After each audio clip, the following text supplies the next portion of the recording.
Bago tayo mag-umpisa, shoutout muna kila JP Jimenez, Felipe Araujo Jr., Tony Lacayanga, Jovan Macapobre, Harold Bayles at Jonel Alagon.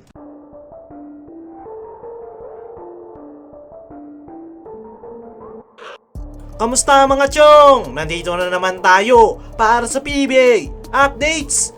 Good news, PBA hindi lang isa ang magiging venue para sa nalalapit na Governors Cup. At Magnolia Hotshots, kailan nga ba kikilos para kumuha ng bagong big man?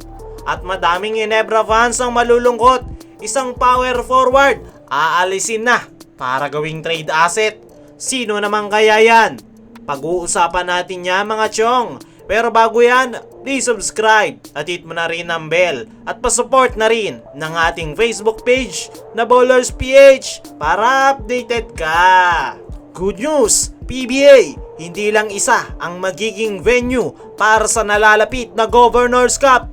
Ngayon nga na nabigyan na ng Interagency Task Force ng approval ang PBA para sa Import-Laden Conference, ay nakilakumemarsyal na nga ang desisyon kung saan nila gugustuhin na buksan ang Governors Cup para makasama ang mga PBA fans sa loob ng venue.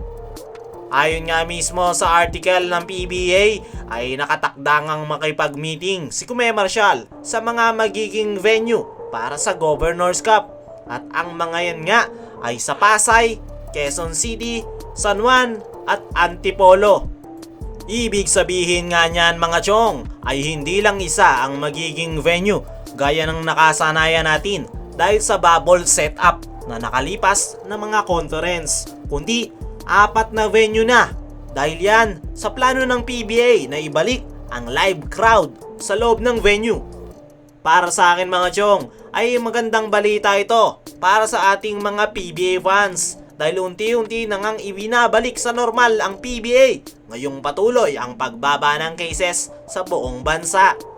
Sa ngayon ay lilimang imports pa lang ang nakakapasok ng bansa at inaantay na nga lang nila Kume Marshall na makumpleto yan para masimulan na agad ang Governors Cup. Sa ngayon ay okay na ang lahat.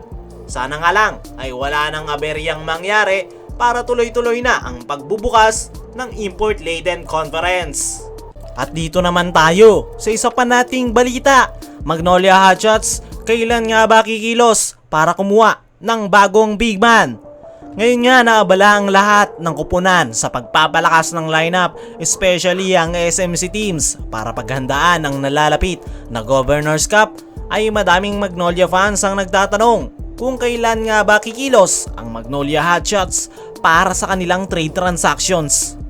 Nitong mga nakalipas nga na araw ay abalang-abala ang dalawa nitong kapatid na kupunan na San Miguel Beermen at Barangay Ginebra dahil sinimulan na nga nila ang kanilang trade transactions, samantala ang Magnolia Hotshots ay nananahimik lang.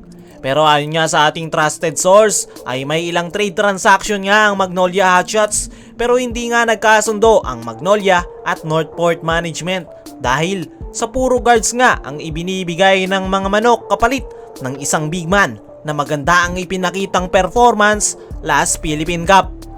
Hindi nga binanggit kung sino yan pero obvious naman na itong si Greg Slaughter ang tinutukoy dyan. Kung matatandaan nyo nitong mga nakalipas na linggo na bali-balita nga na kukunin ng mga manok itong si Greg Slaughter. At yan nga talaga ang pinaka-priority ng Magnolia Hotshots na makuha. Pero dahil sa hindi nagkasundo ang dalawang panig ay hindi matuloy-tuloy ang nasabing trade. Para sa akin mga chong ay kung gusto talagang makuha ng Magnolia Hotshots nitong si Greg Slaughter ay ibigay na lang nila ang kursunadang player ni Coach Pido para matuloy ang trade. Pero antayin pa natin kung ano ang magiging development ng balita na yan, kung papayag nga ba ang Magnolia Hotshots na ibigay ang gustong makuha ni Coach Pido Harencio. At dito naman tayo sa isa pa nating balita. Madaming Ginebra fans ang malulungkot. Isang power forward aalisin na para gawing trade asset. Sino naman kaya yan? Nitong mga nakalipas nga na araw mga chong ay sunod-sunod ang naglabasang blockbuster trade sa mundo ng PBA. At ang isa nga sa koponan na nakipag-trade ay itong koponan ni Coach Tim Cone matapos nilang makuha itong si Sydney Onwubere sa Northport kapalit ni Art de la Cruz. Kaya naman, ngayong mayroon ng Sydney Onwubere ang Barangay Ginebra ay loaded na nga ang frontcourt lineup ng Barangay Ginebra. Nandyan si Christian Stan Hardinger, Japet Aguilar, Sydney Onwubere at iba pa. At posible pang ang sumikip yan once na makuha nila itong si Gab Banal. Kaya naman, ayon nga sa ating mga reliable source ay hindi pa nga tapos ang Barangay Ginebra sa pagre-rebuild ng kanilang lineup dahil ine-evaluate na nga ng Ginebra management isa-isa ang kanilang mga players. At ito ngang si Prince Caperal ang nakikita nilang pwedeng gawing trade asset habang mataas-taas pa ang value nito. Kung titingnan natin ang lineup ngayon ng Barangay Ginebra ay loaded na nga din ang kanilang frontcourt at padadagdagan pa nga yan dahil plano nga nilang papirmahin itong si Gab Banal from unrestricted free agent. Kung matatandaan nyo sa nakaraan nating video ay nabanggit nga natin na gusto nga ni Gab Banal na makakuha ng mahaba at mas malaking kontrata at ang tinitignan niya nga ngayon ay ang Barangay Ginebra.